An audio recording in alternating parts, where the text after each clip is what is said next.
My name's Tony Miller. I am the marketing teacher here at Kettering High School. I'm currently teaching Marketing 1 and Marketing 2.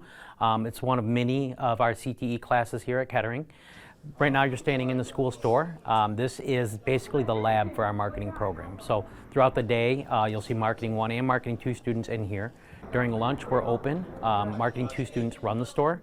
They sell all the products, they prepare the cookies, they work security, they work maintenance, they all have a job here in the Captains Corner.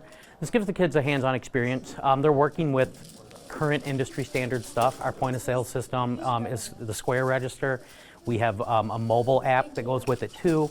We can look at data, we can look at trends, so the kids get to see what it's really like to work in a retail business using current industry standard equipment.